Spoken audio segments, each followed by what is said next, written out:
My guest today is Patrick Ortman, President of SalesFirst Recruiting with offices in Phoenix, Arizona, Denver, Colorado, and Portland, Oregon.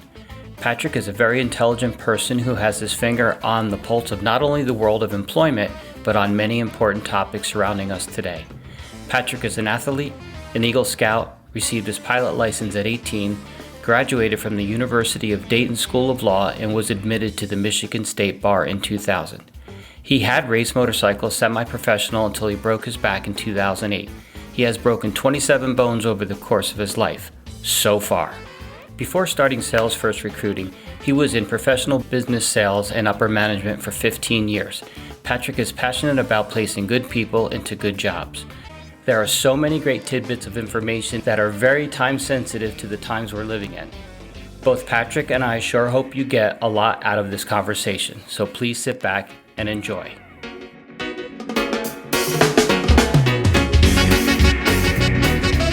Hey, Patrick Ortman, thank you so much for joining the podcast and coming on and speaking to me at this very unique and strange time that we're in with COVID-19 and how it's affected the whole world. And I thought this would be a really important episode to get recorded. And I believe so important that it's jumping ahead of two other ones I've already recorded because, it deals with employment, people working. And I think the last statistic that I read was 6.6 million people applied for unemployment. Does that sound correct to you? Yeah. Well, thanks for having me, Joe. It is a weird time. You're right. And it's almost hard to consume all of the information that's coming in, whether it's health information or job information or world statistics or impact of friends and family. And is there going to be enough pasta on the local store shelf? There's just a lot going on that people are adjusting to, right? And I hope that my being on the podcast will create a little bit of clarity, a little bit of hope, a little bit of a plan that people can effectively use to dispense with a little bit of that's weighing on them right now. Now, it's not going to put pasta back on the shelves, but it is nice to know, where your next job is going to come from, right? So hopefully I can help out in the little small way that I can help out, right? So to your question, does that statistic sound right? Probably. And I think that the reason I say probably is a lot of those numbers are always running behind the true number. So when that report comes out and all the unemployment statistics are gathered, many days have typically gone past that gathering point. So I suspect that the number is probably considerably higher than any number that you're actually hearing about. One of my friends who's also in the recruiting business was talking to me, and this is sort of an off-the-cuff conversation, just talking about the state of things. And we did a little bit of head math, and the number we came up with was that for all of the working hours of the various states' unemployment agencies, which is, typical 8 to 5 type job, that they were collectively processing 125,000 jobless claims per hour. So in the United States, we were shedding, and probably still are, if not increasing that number every single day. So it is an interesting period of time. I don't think that we've ever seen a shedding of jobs at this pace ever in our past. And I mean, not to jump ahead, I don't know, what your next question is for me, but if we think about historically, I have many friends in the industry who were around during various periods of time in America where we saw some sort of an economic downturn, whether it was, for example, the dot-com bubble or the housing market crisis, all of those sorts of things, right? And during all of those periods of time and smaller periods in between, we saw kind of a ski slope. The economy started to go down, jobless claims started to come in. And even though it felt like a very steep slope to us, and in some cases it was still a slope. And gradually the economy moved down the hill.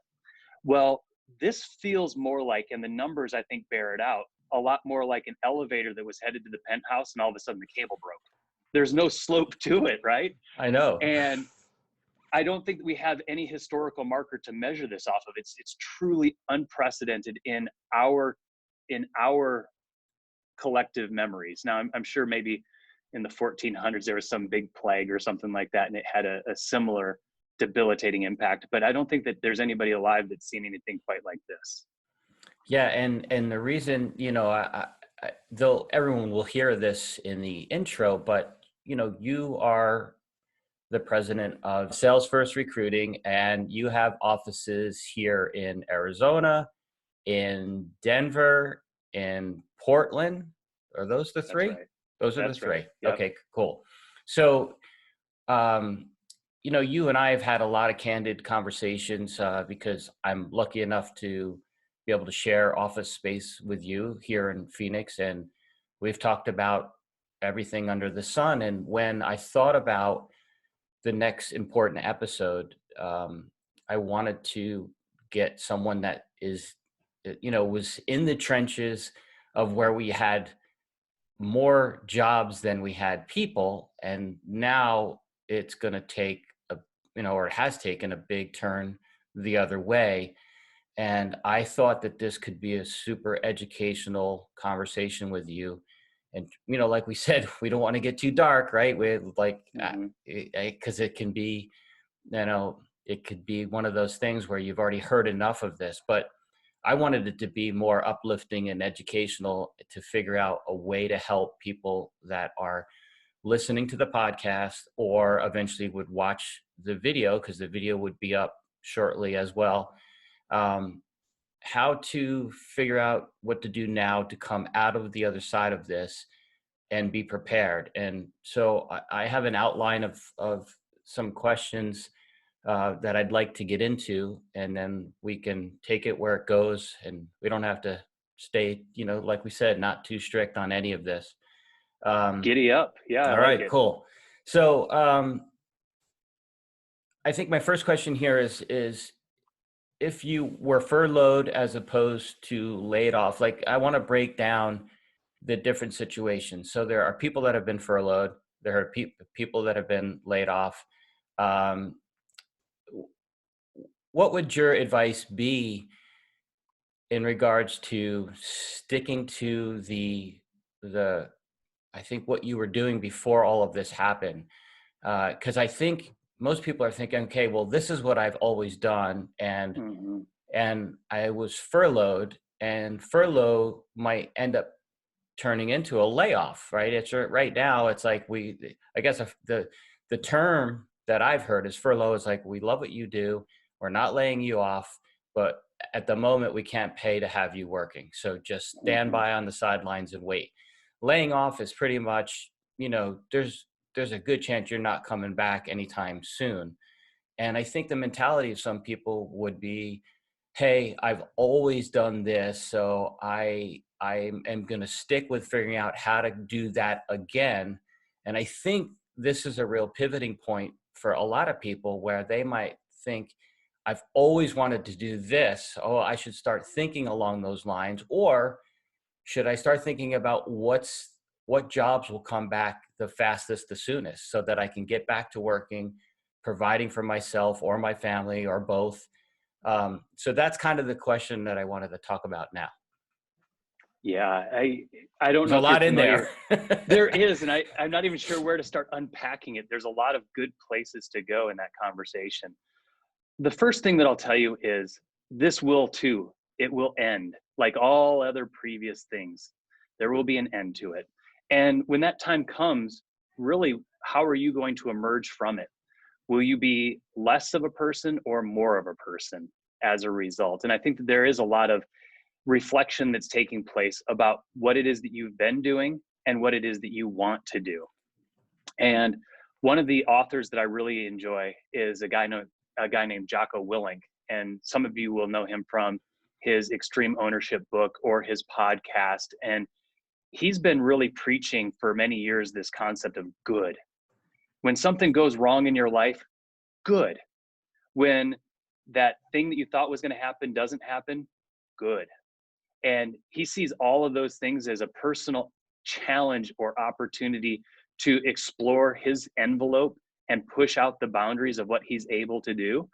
And one of the things that I was excited about coming on this podcast for was, I think that many people who will be tuning in are probably from or have some passion in arts, whether it's music or whatever.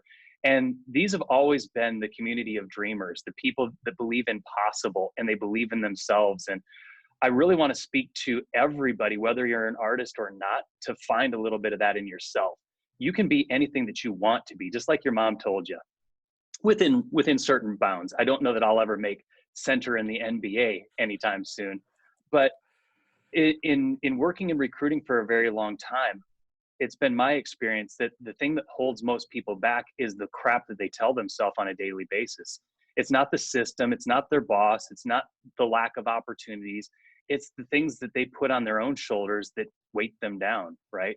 So to get into the furlough versus layoff piece, I think that you need to have a very real assessment of what that business is trying to communicate to you personally. And you should be able to take some sort of an assessment or stock in what it is that you bring to the table at that company and determine just how valuable you really are. Is this we really do want to retain you, and if we regain our footing, we are going to, invite you back to full status? Then if the case is yes, then maybe it does make sense to hang in there. Assuming the next step in that analysis is, do I believe that my company will continue to be viable? If that business, let's say that you are the manager of the local taco shop on the outskirts of Tucson or something like that, that gets very little traffic on a good day, and you're thinking to yourself, can they withstand this economic downturn and no traffic for the next 4 months or 5 months? And if the answer is no, then despite their best intentions of wanting you to come back, you might not be coming back. So be a realist in that expectation, right? Regardless of how good you are to that company, how valuable you are to that company, if you truly, after assessing the situation, don't believe that they can withstand the next 4, 6, 8 months of economic downturn, let's assume that it gets a little bit worse before it gets better too. Then maybe this is a good opportunity to do some of that reinvention that Jocko talked about, right? If you've been laid off, however, I think that the company is sending you a very different message. That doesn't mean they couldn't invite you back. And there's a couple of things that could cause them to invite you back. For example, the federal government in their CARES Act has put forward a program called the Payroll Protection Program. And part of that program essentially means that you have to maintain headcount and payroll at a level that was equal to the amount that you had going into the COVID-19 crisis here, pandemic. So some of those companies who have laid people off might become eligible for that money. And as a result, they will be forced to, in order to comply with the program, hire people back. Now, that doesn't mean they hire back you. They can hire back anybody. But if you were really one of those valuable people and they did lay you off, the program might be a reason to bring you back. So there's some nuance to it. It's challenging, right? It's not a simple yes or no answer. But I do think that there's a very clear distinction between laid off and furloughed. And doing that analysis of where you stood with the company prior to the furlough versus the layoff is going to help you determine what you do next. Does that make sense? Yeah, absolutely. And I think it's important because, everyone wants to keep their hopes up, right? We all want to be positive about it. And I'm dealing with people in my own family that are, quote, furloughed. At the same time, I own my own company and I had to lay off because until work comes back, even with, like we said, the whole payroll protection program, or what did you call it again? What's it? It's the PPP, the payroll protection program. Yeah. Yes. So even with that, if there's no work happening, do we just stand around and stare at each other? So it's a really tough balance. So anyhow, yeah, I think that's a good distinction. This is a really broad question, but do you think that any industries have been hurt more than any other industries during this? Yes, definitely. But on a long enough timeline, all industries will be hurt by this, because nobody is making all of their stuff, all of their food, all of their clothing, all of their consumables themselves. It's an interconnected chain. Remember that mental exercise that you probably did somewhere in junior high, which was, what does it take to make a pencil? And you get the rubber from Brazil, and you get the wood from the Pacific Northwest, and you get the graphite from some mine in Argentina or wherever, right? Right. And all of that is eventually assembled in China or something along those lines. So when any portion of the economy starts to break down, it has a trickle effect on everything else. And the example that I've been using for people that are trying to get their head around that concept is just bringing it back to one personal experience and what just one circumstance meant in my life. My wife works for a company that was going to have an event in Beverly Hills, which very, very lalique. And as part of that event in February, my wife and I purchased a new suit, a new dress, and of course my wife had to have new shoes and things like that. And we had planned on all the necessary travel and hotel and food and meeting up with friends for drinks and things like that during our time in LA, because we lived there for many years prior. And when that trip was canceled due to COVID-19, the shoes went back, the dress went back, the suit went back, the restaurants didn't receive our business, the gas station attendant didn't process our credit card order, the hotel clerk didn't check us in, the guy that parked our car didn't get the tip. So everybody winds up getting a little less money from just me. And I'm one person of millions and millions of people that aren't participating in the economy. And it might not be me that purchases software security suite for my big enterprise, but all the little individual contributors who cause businesses to flourish that need enterprise grade software are now not purchasing from Microsoft. So the smallest gas station attendant, single individual, all the way up to the mega corporations are to some degree or another feeling it. Now, the bigger you are and the further you are away from social distancing, your business model is essentially social distance itself, the better off you're doing right now. But as all the dominoes fall, then so goes their business too. So on a long enough timeline, everybody's going to struggle. But I think very clearly, and I think that I'm probably going to get a big head nod from you, heck yeah, is all of the service and hospitality industries that were about people coming together in groups, those were immediately impacted because all the conventions, all the sporting, all of the music, all of the casinos, everybody, any place that people congregated were immediately impacted. So yeah, to answer your questions, there's definitely companies or industries that were more quickly impacted, but everybody's being impacted. And in a long enough timeline, everybody will be equally impacted, which was why we're going to come to this tipping point of like, how do we re-enter the normal flow of day-to-day business? And I don't know that I'm the right person to answer that question. Well, it's funny because I thought about all the industries, and like you said, my industry, it felt like it initially was a gradual here and there, a couple little people saying, hey, we're gonna hold off on this. And then literally overnight, it just, the calendar got wiped. And, and I think, like I can survive, right? There's other things that I can do and continue, and we'll be here at the end of this because, we don't have the overhead that would force us to close down, like ultimately completely go out of business.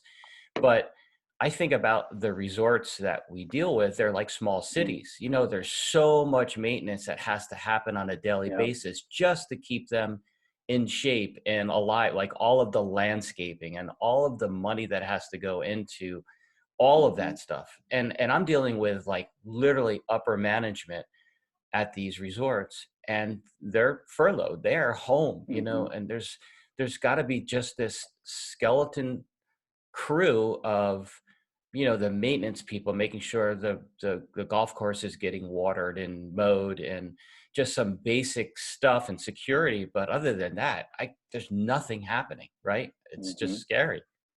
Yeah, and when you think about those bigger ecosystems, it goes back to what I was trying to illustrate is when the hotel decides not to go through the renovation of the East Wing, the guy who was responsible for painting the rooms, the woman who was responsible for bringing in the decorations, the person who was going to buy a machine that does a thing as part of that operation is no longer buying that machine. And it's those little decisions that have now impacted dozens, if not hundreds, if not thousands of first level, second level, Kevin Bacon degrees that is really creating the situation that we're all experiencing right now. Right. And I think maybe, this is maybe just being a little naive on my part, but it looks like the only thing that's moving are the delivery trucks because no one can go and get anything anywhere else. So I constantly in my neighborhood are the Amazon and the FedEx and the UPS trucks going all the time. Now, I'm sure they took a hit because other businesses aren't ordering things that they would normally get on a weekly basis. But, Mm-hmm. just because we can't go and get stuff, they're at least, I would think they're being less hit maybe. And like I said, that's probably a naive assumption, but at least Mm-hmm. they're constantly out there doing. My brother's a UPS driver. He hasn't had a day off, a second off, Mm-hmm. they're moving and moving. So Yeah, it'll be interesting to see the quarterly financials for some of these companies, right? yeah. When they do come out. I suspect that a lot of the delivery companies are probably going to be somewhere close to balanced. But it's hard for me to understand. There's a lot that goes into the logistics game. I don't know how a lot of those mechanics work for them. But I'm guessing based on exactly what you're seeing, the anecdotal data of 1 million trucks drive by every single day, that they're probably doing better than most. But we can't really have an economy where everybody in the economy is a truck driver. Yeah. Everybody just delivering to everybody. It's not really how the world works. So it's good that there's one part of the economy that's working, but on a long enough timeline, the guy that makes the plastic tops that go on your milk jug, their facility gets impacted by COVID and they got to shut down. Now what? Now there's no milk, and so it's a really challenging time. So maybe swinging back toward the individual and what you can do. Like I said earlier, this will end. And when it does, where will you be? And we talked about the concept of good. So once you've done your assessment of where do I stand in my company, if I've been furloughed or if I've been laid off, if you're making those assessments, think about what you would really like to do with your now found free time, whether it's getting more education, learning a new language, becoming more physically fit, focusing on new certificates that might make you more valuable in the upcoming economy, seeking out people who have been successful in prior economies. I think a great word of advice, just if we can pause for a second, is a lot of people surround themselves with people who have the same problem they do. So if you feel like you're underemployed or not making enough money or your nest egg toward retirement isn't big enough, talking to your friend who has the exact same problems might not be the best solution. So maybe taking this time to diversify your personal network a little bit and seeking out people who have solved some of the problems that you've had would be a good first step. Somebody who's been very fiscally responsible with money and has had a great career, ask them, how did you do that? There's probably a secret to their madness, I'm guessing. Most people don't wind up as CEO by complete happenstance, right? Right. And not only So, that, but they have time now to have those conversations, right? Before yeah. they could always shrug it off going, oh yeah, well, let's get something on the calendar. Let's do Mm-hmm. lunch, one of those things. Literally all we have right now is time. It's Mm-hmm. just, I've never experienced this. And I wrote, I think I did my own episode on basically saying, I don't know if we'll ever have this opportunity again Mm-hmm. to kind of evaluate who we are as people, what we want out of life.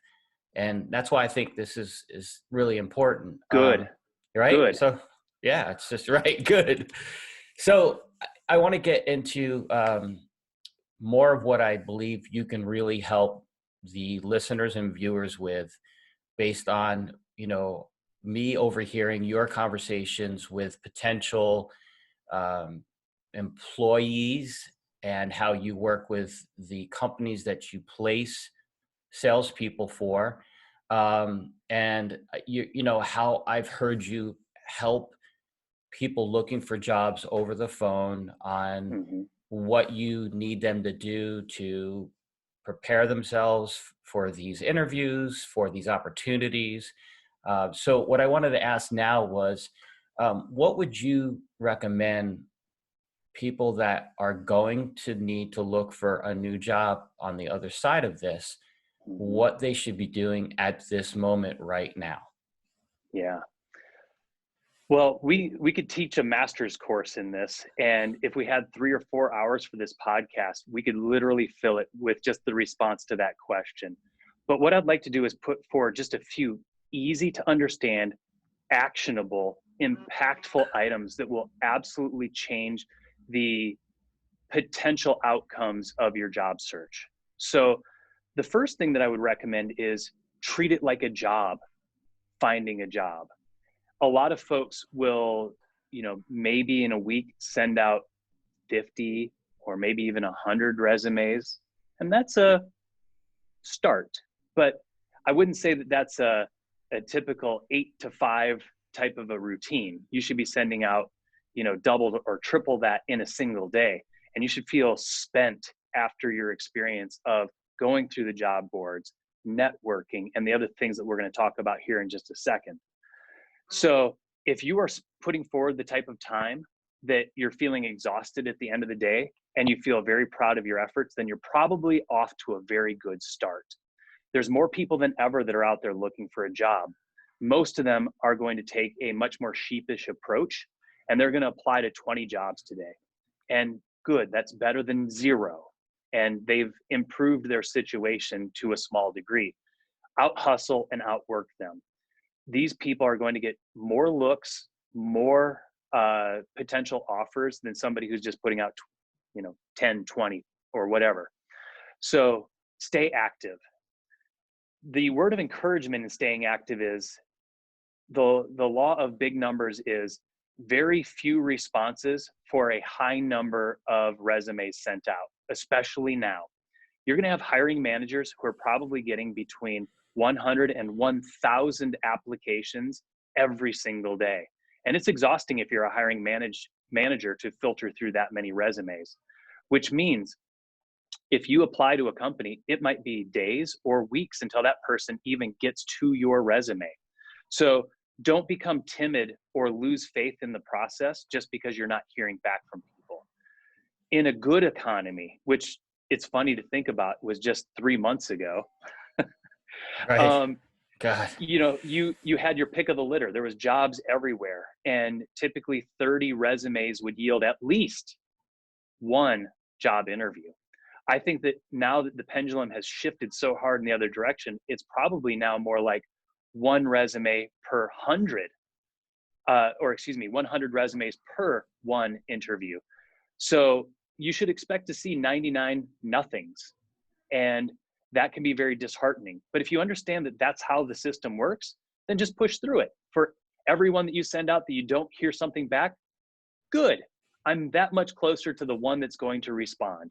So stay active. That's my first recommendation. Any thoughts or questions there, Joe? Yeah, I'm glad you asked because I started asking this question without even kind of saying initially, does it make sense to even be sending stuff out right now? Is it I like that really should have been the first thing I said. Is it just, you know, crazy to even think anybody's looking at anything or considering anything at the moment?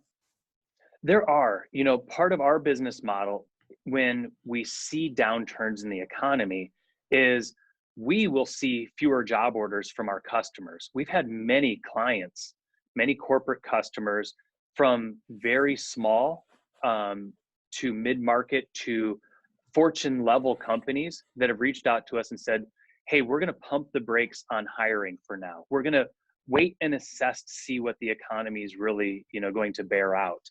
And so we've seen it at all levels. But with that being said, we're still working on some jobs here, which means there's still people that are hiring. Is it fewer than before? Yes. And I think that we've kind of already spelled that out a little bit. there are absolutely still companies that are hiring, and it's not just delivery drivers for Amazon. So with that being said, if you find yourself unemployed and you're one of those people that finds a great deal of pride as well as just personal satisfaction in earning your way, and you don't want to idle in unemployment status for an undefined period of time, then get after it, my friend, because there's still jobs out there. Cool. Well, there we go. I thought about it after we started this, and I was like, God, maybe we're it's just futile to even be doing it, but it's good to hear, and I'm glad, because there is some positivity in this conversation about it, right? That there are some people that you are still working with that are still asking you to find the right people for these jobs. So That's right. that's Right. hope. Whether it's, and we're not the only broker of jobs in the world, right? And I don't want this to sound like a sales pitch for SalesFirst Recruiting or anything like that. Regardless of where it is that you're searching, whether it's on one of the job boards or within your own network of friends and relationships or former colleagues, or whether it's working with another recruiter or staffing agency, all of those things are very viable. And I think that you should be actively pursuing all of those things. The recruiting industry is interesting. Some of our jobs will be generally public, and you could find them in a number of different venues, whether it's the company's website or on a job board or through us. Some of them are exclusive to us. And so it goes with other recruiters. So I have many friends who are in the recruiting business and own their own recruiting companies, and they're working on different jobs than we are, and vice versa. So my second piece of advice is start to tap into that network. It's not just about hitting the job boards. That's one aspect, and it does work, but it only produces so much result. The next word of advice is call all of the recruiters in town. And you might not be a fit for all their business models, and don't be depressed by that. I have a friend, and all that they do is recruiting for people who service the electrical industry. So if you call that person and say, hey, do you have any jobs for me? And they ask you, well, do you work in the electrical industry or thinking about getting into it? And your answer is no, they're not going to be able to support you. That's not a personal indictment of you and what you bring to the table to a potential employer. It's just their business model doesn't align with your work aspirations, and that's okay. But if you reach out to all of them, you might just discover that even though they're advertising themselves as this is our focus, they may have jobs that are slightly askew of that focus that may be a good fit for you. So don't just assume, make the call. The next piece of the puzzle is your talent network. You've created networks either physically in person, you know the person, you prior to social distancing shook their hand, or maybe it's a virtual network from your Facebooks, or maybe you're old school like Joe here and you still got your MySpace account or whatever. Every single person in those networks should be hearing from you right now. What a great opportunity to reconnect and reestablish relationships, but also plant your flag and say, hey, listen, Joe, I know it's been a little while since I last talked to you, and I know that you're 3 states away from me. I don't know if this is the most appropriate way to reintroduce, but I'm actually reaching out because I'm looking for a job. And I don't know if you know anybody in the greater Phoenix metropolitan area, which is where I would like to stay, who's hiring. But if you do, I'd love a warm introduction. Any help would be greatly appreciated. I hope you're doing well. And that simple message might uncover that, what do you know? Joe has a cousin who lives just down the street from me, who is still one of those businesses that's vibrant and hiring. And all of a sudden, Joe's given me a great warm introduction to his cousin. Hey, this Patrick guy, he's a quality dude. I know him personally. You could do a lot worse than him. And then all of a sudden, your resume, which was previously buried at the bottom of the stack, has sprung to the top due to the good word of a friend that you hadn't talked to maybe in a little while. And, prior to this economic downturn, my, sense of things assessment was that about 20% of the people that we talked to, either previously or during the course of our recruiting with them, will actually find a job as a result of that tactic alone. So if you can increase the probability of getting a job by 20% right now by simply reaching out to people that you already know and saying hello, why wouldn't you? So,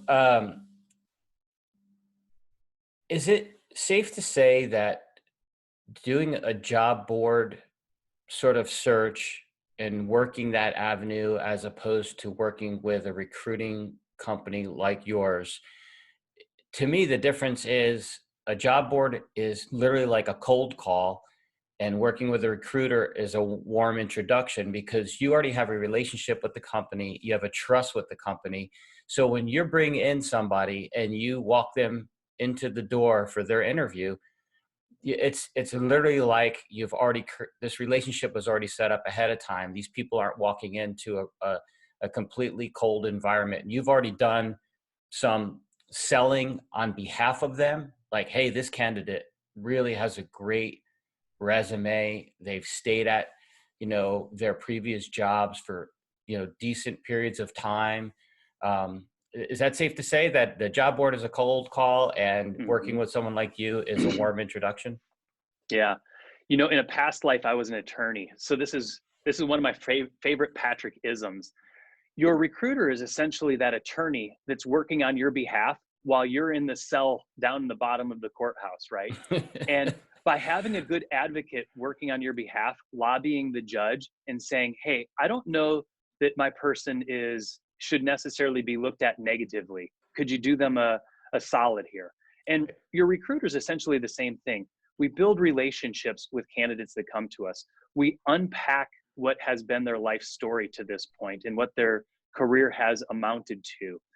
And a lot of our reputation is the reason why clients will take a look at people that might have stories in their past that are hard to bring out during a resume. So you've got this 8 by 11 piece of paper, right?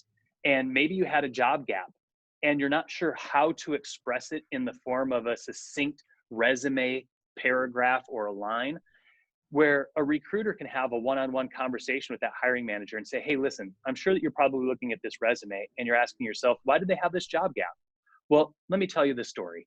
This person had, can you believe this, quadruplets, and it was a major tax on the family, you can imagine. So they took a handful of months off to come together around the newborns, and that's the reason for the gap." And the hiring manager goes, "Good." So it wasn't like rehab or getting out of jail or any sort of scary situation that, again, isn't well represented in the form of the resume. So you have this counselor who's working on your behalf. And as long as we're very forthright with our clients and we're telling the real story and we understand you as a person, which means you have to come to the table and be willing to share without ego, without any sort of misrepresentation, as long as we're well aligned and communicating correctly, we can be that advocate for you. So yeah, Joe, I think that you're right. The job board is the cold call. And I think that we're a little bit different than that. Okay, cool. So I wanted to, I know that you and your staff have been maintaining a video conferencing presence between all of you to still, maintain a norm, I guess, in air Hmm. quotes, right? Yeah. Yeah. Um, do you, I consider you a really smart guy based on my knowledge of, you know, knowing what I know of you of now and us hanging out and talking about various subjects. What do you think is going to happen moving forward with this sort of work at home environment, this video conferencing, remote workers, all of that stuff? I know that there's definite, we had a conversation the other day in the neighborhood that there are definite jobs that we don't think could ever go that route. And the first example that I could give is anyone teaching at schools, because I think I know there's people out there that do homeschooling, and that's something they've chosen to do for whatever reason. I have no expertise, nor would I ever want to get into having an opinion on that. Personally, I went to normal, just public schools, and I feel that growth happens with kids interacting in these environments, right? So I don't think that you could ever get away with having the responsibility of parents being the teachers at home and having school online, or having kids sit in a technology environment where they're video conferencing, because I believe, and again, this is my opinion, and I don't always like to get into opinions on this show, but is that I think it's part of the growth. Like I grew a ton, obviously in school, and then when I went to college, to me, that's where the growth spurt happened as a person and as a man. And so getting back to just this virtual world that we're in right now, what do you think? Do you think a lot of these companies are going to start going, hey, we don't need this commercial office space that we rent. We have been just as productive, the way we're working now. Yeah, I think that it's really clear that the world has changed. And it's interesting. Sometimes it changes incrementally, right? There's small evolutionary movements in business. But I think that what we've seen here is you've just been thrown out of the airplane, and then the parachute is tossed out after you. And as a business, you're trying to figure out how to get to the parachute, how to put it on midair and pull the ripcord before you're a splat, right? And I think that there was a lot of big businesses, in air quotes, out there who were doing business the traditional way, which is brick and mortar. There's a commute. Everybody punches the clock at 8 a.m. and sits down and does their assigned task and then leaves at 5 o'clock. And I think that a lot of those companies are now forced to reassess that business model just in order to, survive this brief moment. And I think some of them are probably going to come to the realization that, like, even though it was painful and we had to figure out things like how to set up the IT infrastructure for people to be able to work from home, whether it's how do you extend your traditional desk phone to the home? How do you secure maybe computers that aren't on premise? How do you, what software are we going to use to create this sort of virtual experience that you and I are having now? And a lot of those folks were forced to just do it on the fly, to grab that parachute in midair. And I think that some of them are going to come to the realization like, wow, this worked almost as well as the old model, and it's a lot less expensive, and people have more personal time now that they're not sitting on our nation's highways every day. And I think some of those people are never going back because they found something that works as well, or maybe even better in some cases. I think that there's other businesses that are never going to be able to get away from it. And actually, you know what? Let me backpedal that. I'm not going to say never, because there's always the next revolution that's out there, this groundbreaking technology that completely changes how we do work. You remember like the old days of driving around in your car, and if you didn't smoke, your ashtray was full of nickels and quarters so you could use a payphone to call your mom. Yeah. I'm sorry to say I remember those days. Yeah, that's the old way of doing things. Or do you remember, having a map in your car and having to pull over to the side of the road and unfurl it and try to figure out where you were on the map and where you're going? And technology has completely changed the way we did those things. Nobody has a coin tray for payphones anymore. I don't even know where a payphone is. And so it goes with mapping solutions. Our cars literally take us from point A to point B, and we can, in some cases, be asleep behind the wheel if you have a semi-autonomous car, and maybe even make it. So I won't say, never, that, there's businesses out there that will never move to a virtual model. But I do think that at least in maybe my lifetime or next couple of decades anyway, there's going to be some businesses that simply won't be able to, due to the amount of social distance that's required to fulfill their service. So if you are a public entertainer, for example, and I'm a huge concert goer, I love music immensely. It's a huge part of my life. And the experience of going and seeing a live musician, whether it's in an intimate environment or in a stadium, can't be replaced by anything digital. No matter how good your home stereo or headset is, it's not the same thing, right? So will people be willing to pay for those experiences in the next economy? Absolutely. And I think that there's going to be businesses out there like that are going to continue to survive by in-person. So interesting side note is my business was actually looking to purchase a commercial property in the month of February. And we'd actually made an offer on a building here in Scottsdale. And thankfully, somebody else came in and outbid me for that building. And while I was initially really bummed out about that, in retrospect, I'm actually really glad, because to your point earlier, we've been leveraging technology, and the recruiters have been working remotely, and we've been using a video conference that literally just runs all work day long. And essentially the way we're using it is everybody will mute their screen, but the volume is on. And when you need something from one of your peers, you just unmute and it blasts out on their speaker. And now you're communicating or collaborating much like we did in the old, very animated, very loud office space that was our recruiting office. And you'll vouch for that. So communication hasn't failed us working remotely. It's been good. The culture, the atmosphere is very similar. So we're pretty happy with it. And I think that honestly, as far as my business goes, going forward, we'll probably embrace some sort of a virtual environment versus an in-person environment in the next evolution of us. Cool. Yeah. So that's interesting because that sort of leads me to this next question. And I guess the question is really what the pluses and minuses are of working in this environment, right? And not having that human interaction and being in a physical space together. So, real quickly, because then I want to jump into, how this virtual environment changes what SalesFirst Recruiting does. But what do you think about pluses and minuses over doing this, a virtual world? Mm-hmm. Well, I think that you are a good example of best of breed, which is when I look at just your video environment right now, it's well lit, you have a good background, your vocals are very clear. And one of the things that I've seen just from a recruiting perspective is we'll talk to a hiring manager post-interview for a candidate that's maybe out of market and had to do a virtual interview.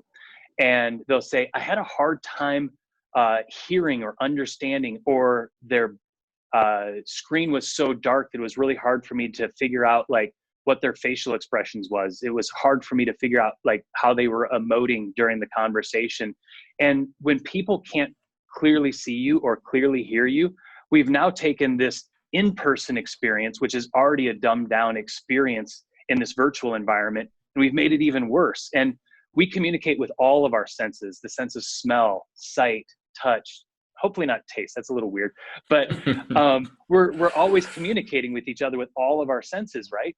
And so I think the first step is making sure that you're putting forward the best effort to allow full communication with good lighting, good audio, so that people can continue to engage at a higher level than what they would do if you didn't do those things, right? So I know that's a little bit of a side topic, but I do think that it's really important. If you just indulge me just a little bit here, going back to how to prepare for your future career. We talked about doing your assessment. We talked about leveraging networks and things of that nature. Do yourself a huge favor and set yourself up virtually to conduct these conversations, because pretty much every single company right now is conducting interviews virtually. And I will tell you that if there's a window right behind you and it's washing you out and you look like an FBI informant who's just a black silhouette, your interviewer is not going to be able to get a very good read on you. And I think even at some sort of a subconscious level, we just don't trust people that we can't see what's going on with their hands, or we can't see their face. They're masked in some ways. So center yourself up with a good video setup so that you do portray yourself in the best possible fashion, because this is going to be your true first impression, and it's still an important thing. Yeah, sorry, I kind of got sidetracked. No. And that's a great point. I mean, these are the kind of things that I wanted to come out in this, because I think these little tidbits are going to help people. Here's the unfortunate thing right now is that our neighbor, his father called him the other day and said, I feel really out of touch with everybody, and I don't have a webcam and I don't have a way to get on and communicate.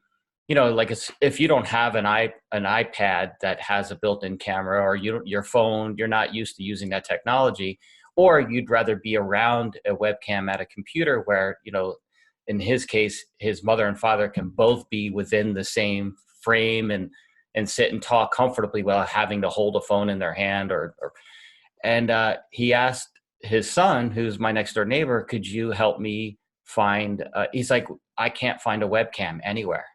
Mm. And, and my friend was like, no way. He said, I'll find one for you. And he literally went online. He cannot find at this A moment webcam. a webcam. Yeah. So it's like, Yeah. it just, people got the job. I mean, luckily for me, luckily and unlucky that I literally had this set up for, Hmm. a good, I think maybe 2 years, because all I wanted to Hmm. do was get this podcast off the ground. Well, So I at least, actually, I had it all when the time came, or when, quote, the shit hit the fan, right? hmm well, while everybody was out in a full panic buying toilet paper, I was sitting back like Scrooge McDuck buying webcams. So just let your friend know I've Okay. got his webcam. No, just Oh, kidding. okay. So here's the next question that leads into this, and just tell me when you're running out of time, because I don't want to keep I've you. got all the time for you, Joe. Okay, cool. So based on the fact that we agree that the work environment is going to head in this virtual direction, and it already has, and that people need to prepare themselves to embrace this technology and get used to using it and understanding how it works. Um, how does that change sales first recruiting in the way that I would think you're going to have to hire people that are now comfortable working from home and are set up to have this technology? I'm not sure if companies are going to, they may not supply you with all that you need to work virtually. Hmm. I happen to be really comfortable working from home. I always have been. I literally can sit at my desk, and the kitchen is right downstairs below me, and I will forget to go eat because I get so involved in what I'm doing. And so Hmm. when I hear people say that I can't concentrate at home, there's too many distractions, and I don't have young children running around and things that distract me. But even when I had distractions, my mentality is really, this environment for me is easy. So I feel Hmm. bad for the people that it's not. But how do people start to train themselves to embrace this as a potential way that they would be working in the future? And how does it change what Sales First Recruiting does in how you go to hire people or assess people for these positions? Hmm. I believe that one of the human being's most basic and amazing abilities is the ability to adapt. And I think that, that's why we're not swinging around in trees, because we are able to adapt. And there's been a million different things that have changed during the course of human events that people have been able to adapt to. Whether it's, let's just take, for example, people who were coach makers, or they made buggy whips for horse drawn carriages. And then all of a sudden, here comes Henry Ford with the automobile. And those people said, this will never work. There's no roads, there's no this, there's no, and there's a million reasons why that wouldn't work. But once cars became more normalized, people learned how to drive them. They used to think that by going 35 miles an hour, it would tear your face off. Can you imagine such a thing? And so people were scared of that change. And a great book to read, especially during this period of time, I think, is a book called Who Moved My Cheese? And I don't want to be one of those people that sounds like a smarty pants, like, I read a whole bunch of books, you should read books too. But I really think that, if there's a small universe of books that you could read right now that would really change how you reflect on the current state of things, it's a really good one. And it's all about adapting to new scenarios. And even if you're currently being challenged or are feeling a little bit of stress by working from home, how am I going to manage kids, or noise from the trash truck, or all of those sorts of things? How do I, tackle this big, fat, hairy thing called technology? Because I'm a little bit of a Luddite, somebody that doesn't appreciate technology. I think that the power is in you. Like, just innately, we as human beings have the power to change. So the first thing is just believe that you can do it. So I think that where people are finding the most success is, no matter how big your house is, create a little space that's just yours, whether it's one small corner in a one-room apartment, or whether it's the back bedroom of your upstairs second bonus room in your 7,000 square foot house. Find a space that's just yours. That's your new office. Make it your workspace. And don't commingle work with family. When mommy or daddy are sitting down at that workstation, it's not time to go fix the squeaky floorboard that's been bothering you for many months, right? Focus on your work. Keep that space sacred. Monitor your work hours duteously, if that's a word, like you would at your normal job. You wouldn't just take off in the middle of the day to go do some weeding in your backyard unless that's part of your job requirements. You'd get fired. So the formula for success is still, show up, work hard, be dependable. And the dependability piece, in my opinion, is really, really important. They know that you've plugged in for the day. You're doing the tasks that have been assigned to you because they can see you virtually. You're leaving a footprint, right? Whether it's emails being sent or phone calls being logged or the time that you're spending logged into video conferences and things like that. If they get the sense that you're not being dutiful about it, if you're not being dependable about it, then you're not going to be one of those employees that's going to stick around in the new economy. So treat it like a real job is what I would say. Create your space, treat it like a real job. As far as SalesFirst Recruiting goes, the same formula applies. I think that we hire for ability, we hire for culture, we hire for all of the different nice to haves from any employee. And I think that they'll translate over really well to a work environment. But I do think that our interviewing process is going to change just a little bit. Like, tell me a little bit about how you would manage remote conversations with candidates or our clients, our corporate clients. And based on, their responses to these questions about their workspace at home and how they would approach virtual conversations will help us determine better, would they be a fit for our particular business model? The cool thing about it, though, is that when I stepped into your office, you guys were already ahead of the game because you were already doing these virtual interviews with candidates, these preliminary sort of assessments. And I was like, wow, this is really cool. They got their shit together. I want to hang with these people. So yeah, we've had some really, really great placements. Even though we're focused in 3 cities, our span actually spreads all across the globe. We've made placements for companies in Australia, in England. We've had a number of placements on opposite coasts and in Mexico and things of that nature, right? So we've worked on a lot of interesting jobs. And just as a result of that business, spanning outside of the 4 walls of our buildings, has forced us to embrace technology. So I really count us as somewhat fortunate in having embraced technology earlier than later. Yep, I agree.